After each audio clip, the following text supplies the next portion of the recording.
నమస్తే, welcome to Suman TV. సాధారణంగా diabetes ఉందని ఐడెంటిఫై అవ్వగానే చాలామంది చేసే పని ఏంటి అంటే ఫస్ట్ రైస్ని అవాయిడ్ చేసి రైస్ ప్లేస్లో ఎనీ రోటీస్ లాంటివి తీసుకోవాలని అనుకుంటూ ఉంటారు. సో రోటీస్ తీసుకుంటే డయాబెటీస్ కంట్రోల్లోకి వస్తుందా, పెరుగుతుందా? సో ఇది చాలామందికి ఉన్నటువంటి డౌట్. ఈ డౌట్ని క్లారిఫై చేసేందుకు ఈరోజు మనతో పాటు ఉన్నారు డాక్టర్ చేతన్ రాజు గారు, హోమియోపతి డాక్టర్. సో డాక్టర్ని అడిగి మరిన్ని విషయాలు తెలుసుకుందాం. హలో అండి. నమస్తే మేడం. సార్, సో మీ దగ్గరికి చాలామంది పేషెంట్స్ వస్తూనే ఉంటారు. సో నాకు డయాబెటీస్ ఐడెంటిఫై అయిందండి. సో నేను రైస్ని బంద్ చేశాను, ప్లేస్లో రోటీస్ తీసుకుంటున్నాను, నా డైట్ బాగానే ఉందని చెప్తూ ఉంటారు కదా. సో నిజంగానే రోటీస్ అనేది మన డయాబెటీస్ని ఎంతవరకు కంట్రోల్ చేస్తుంది? నాకు ఒక పేషెంట్ గురించి గుర్తొచ్చింది ఇప్పుడే. మన దగ్గర ట్రీట్మెంట్ గురించి వచ్చారు. వాళ్ళ షుగర్ వ్యాధి రివర్స్ చేసుకోవడానికి వచ్చిండ్రు. సో జనరల్గా వాళ్ళు ఏమైనా బార్డర్ లైన్లో ఉన్నారా, రివర్స్ చేసుకోవాలని అనుకుంటున్నారు? గోదావరి కని నుంచి వచ్చిండ్రు. వచ్చినప్పుడు మనం మొత్తం కేస్ హిస్టరీ చూస్తే డయాబెటీస్ ఏమో ఆ పేషెంట్కి 15 ఇయర్స్ నుంచి ఉంది. ఓకే. దాని అర్థం యాక్చువల్గా ఏంది అంటే 15 ఇయర్స్ నుంచి డయాబెటీస్ ఉందని కాదు, 15 ఇయర్స్ బ్యాక్ పేషెంట్కి తెలిసింది ఆయనకు డయాబెటీస్ ఉందనేసి. ఓకే. షుగర్ వ్యాధి తెలిస్తే ఇమీడియట్గా అర్థం కూడా కాదు, అరే నాకు షుగర్ వ్యాధి ఉంది అనేసి. జ్వరం వచ్చింది అనుకోండి, ఇన్ఫెక్షన్ వచ్చింది, జర ఇట్లా మనం చర్మం వేడిగా అయిపోతుంది కదా, అంతే మనకు తెలుస్తుంది మనకు జ్వరం ఉందనేసి. కానీ షుగర్ వ్యాధి ఏం మనకు ఇట్లా లక్షణాలు చూపించదు, లోపట అయ్యే డ్యామేజ్ అయితేనే ఉంటుంది. చాలా కొందరికైతే చాలా లేట్గా కూడా తెలుస్తుంది. ఈ పేషెంట్కి కూడా తెలిసింది అంటే మందులు స్టార్ట్ చేసుకున్నారు. అండ్ మన గురించి ఎవరో చెప్పిండ్రు, ఇట్లా పూర్తిగా మీకు నయం అవుతుంది షుగర్ వ్యాధి అంటే మీరు హోమియోపతి డాక్టర్ దగ్గర వాడండి, మీకు అవుతుంది అంటే మన దగ్గర వచ్చిండ్రు. గోదావరి కని నుంచి వచ్చిండ్రు. వస్తే మాట్లాడుతుంటే మనకు చెప్పిండ్రు, ఏం చేస్తారంటే మాది బిజినెస్ ఉంది అనేసి అన్నారు. బిజినెస్ నడుస్తుంది, బిజినెస్ ప్రాబ్లమ్స్ ఏం లేవు, టెన్షన్లు అయితే ఉన్నాయి, మళ్ళీ దాంతోపాటు డైట్ ఏముంది అనేసి అడిగాం. మేము మార్నింగ్ టిఫిన్ తింటాం, మధ్యాహ్నం మేము టిఫిన్ అయినా తింటాం, లేదంటే ఒక 2 బిస్కెట్లు దాగి ఛాయ్ తీసుకుంటాం. నైట్ ఏమో మేము షుగర్ వ్యాధి వచ్చిన తర్వాత నేను ఏం చేస్తున్నా అంటే చపాతీలన్నా తింటున్నా, లేకపోతే పుల్కాలన్నా తింటున్నా అనేసి అన్నారు. అయితే మనం అడిగినాం, ఈ పుల్కాలు తినుమని ఎవరన్నారు, చపాతీలు తినుమని ఎవరన్నారు అనేసి అడిగినాం. అయితే లేదు, షుగర్ వ్యాధి వస్తే రైస్ బంద్ చేయాలి కదా అన్నారు. షుగర్ వ్యాధి వస్తే రైస్ బంద్ చేయాలి సరే, కానీ చపాతీలు తినాలి అనేసి ఎవరు ప్రచారం చేసిండ్రు ఇప్పుడు వరకు? అదే షుగర్ వ్యాధి వస్తే మీకు ఒకటి చెప్తాను, షుగర్ వ్యాధి వస్తే రైస్ బంద్ చేయాలి సరే, ఒకవేళ ఆ స్టేట్మెంట్ నిజం ఉంది అనుకోండి, మళ్ళీ టిఫిన్లు ఎందుకు తినాలి?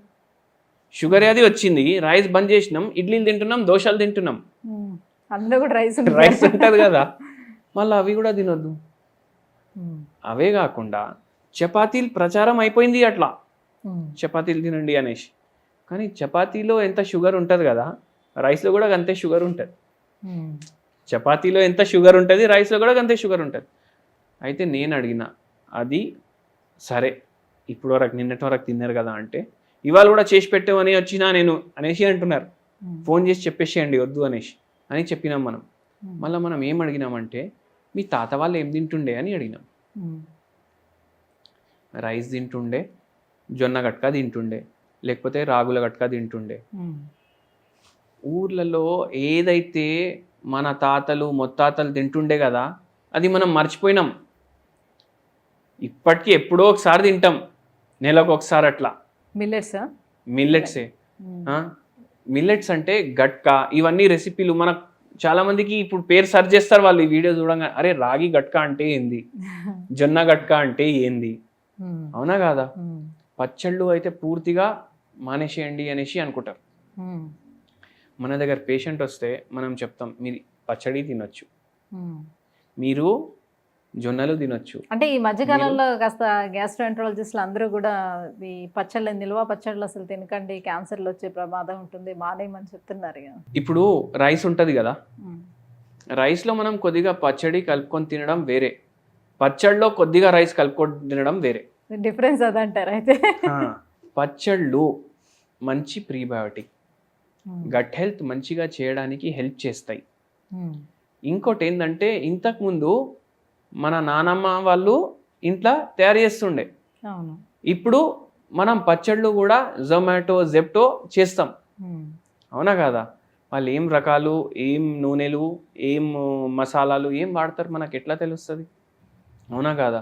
ఇప్పుడు ఉసిరికాయ పచ్చడి ఉంది, డైలీ ఇంతే వేసుకొని ఒక 2 బుక్కలు మీరు తిన్నారనుకోండి, మీకు గట్ హెల్త్ మంచిగా చేయడానికి హెల్ప్ చేస్తుంది. మీ ప్రోబయోటిక్లు కూడా మంచిగా డెవలప్ అవుతాయి, అవునా కదా? విటమిన్ సి ఉంటుంది దాంట్లో. విటమిన్ సి మన హెల్త్కి మంచిదే కదా. సో ఆ డిఫరెన్స్ మనం అర్థం చేసుకోవాలి. ఆ డిఫరెన్స్ మనం అర్థం చేసుకొని దాన్ని ప్రకారం పాటించాలి. ఇప్పుడు డయాబెటీస్ ఉండే వాళ్ళు ఈ చద్దన్నం లాంటివి తయారు చేసుకొని తినొచ్చు అంటారా? బేఫికర్ తినొచ్చు. ఓకే.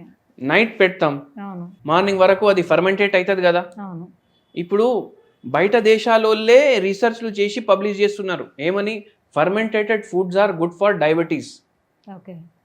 మళ్ళీ అది ఎందుకు తినొద్దు? తినాలి. అది తింటే కూడా రివర్స్ అవుతుంది షుగర్ వ్యాధి. ఓకే. క్వాంటిటీ కంట్రోల్ చేయాలి.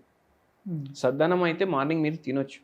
మనం పేషెంట్లకు ఏం చెప్తాం, మీ తాత ఏం తింటుండే, మీ తాత వాళ్ళు ఏం తింటుండే మీరు తినండి. నైట్ టైం మీరు రాగి ముద్ద, జొన్నలు గట్క, లేకపోతే ఇడ్లీ టిఫిన్లు చేసుకుంటున్నారు కదా, దాంట్లో కూడా రైస్ వాడుతున్నారు కదా, దాని బదులు మిల్లెట్లతోటి చేసుకోండి. ఓకే. మధ్యాహ్నం మీరు రైస్ తినండి సగం క్వాంటిటీ. అప్పుడు మళ్ళా దాంతో మన ట్రీట్మెంట్ నడుస్తుంది హోమియోపతి. అయితే రివర్స్ అవుతుంది షుగర్ వ్యాధి. ఈ పేషెంట్కి కూడా అయింది. అంటే ఒక రోజు ఇలా ప్లాన్ చేసుకోవచ్చు డైట్, ఒక రోజు మిల్లెట్స్ కంప్లీట్గా తీసుకుంటే ఇంకొక రోజు రైస్ తీసుకొని అట్లా ఏమైనా డే బై డే అట్లా పెట్టుకుని ప్లాన్ చేసుకోవచ్చా? అట్లా చేసినప్పుడు ఏమవుతుందంటే, for everything there should be one system.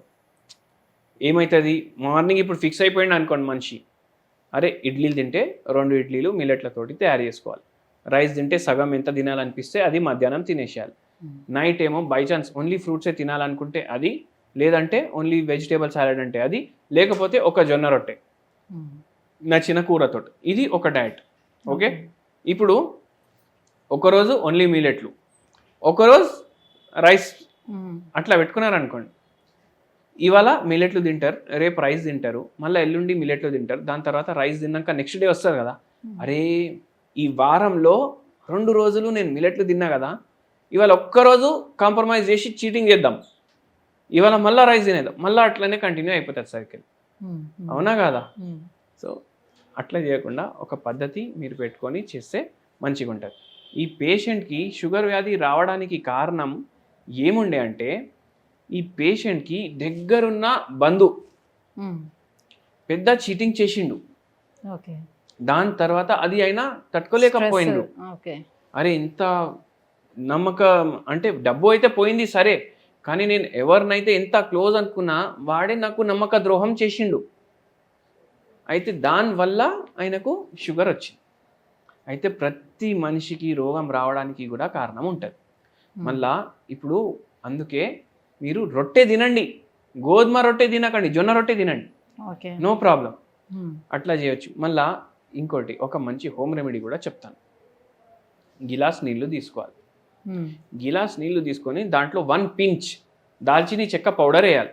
ఇది మీరు మార్కెట్ నుంచి డైరెక్ట్ పౌడర్ కొనుక్కొని తీసుకొని రావద్దు, ఇంట్లోనే తయారు చేసుకోవాలి. అప్పుడు మీకు 100% షూర్ ఉంటుంది అది 100% దాల్చిని చెక్క పౌడర్ అనేసి. బయటకెళ్ళి తీసుకొస్తే బ్రిక్స్ ఉంటాయి కదా, బ్రిక్స్ కూడా దంచేసి వాళ్ళు పౌడర్ చేసి దాంట్లో కలుపుతారు. అవునా? దాన్ని అడల్ట్రేషన్ ఆఫ్ ఫుడ్ అంటారు. దాంట్లోనే కాదు, మీరు కారం పొడి కూడా తీసుకొస్తారు కదా బయటికి వెళ్ళి, మిరపకాయలన్నీ ఇట్లా గ్రైండ్ చేసి దాంట్లో కూడా అడల్ట్రేషన్ అవుతుంది. అయితే అందుకే ఇంట్లో తయారు చేసుకోండి. ఇంట్లో తయారు చేసుకున్నాక 1 పించ్ దాంట్లో వేయండి వేడి నీళ్ళు. మళ్ళీ ఒక నిమ్మకాయ తీసుకోండి, సగం చేయండి దాన్ని, సగం నిమ్మకాయకి వెళ్ళి గింజలు ఉంటాయి కదా అవి తీసేయండి, ఇది పిండేసేయండి దాంట్లో. ఇది మార్నింగ్ ఒకసారి బిఫోర్ బ్రేక్ఫాస్ట్, నైట్ ఒకసారి బిఫోర్ డిన్నర్, 2 పూటలు తీసుకోండి. సగం మళ్ళీ ఉంది కదా అది ఈవినింగ్, మార్నింగ్ సగం నిమ్మకాయ. మళ్ళీ ఇంకోటి మనం మర్చిపోదు, ఇంకో వీడియోలో మాట్లాడినాం, డిన్నర్కి నిద్రకి 2.5 గంటలు గ్యాప్ ఉండాలి. అట్లా చేయండి.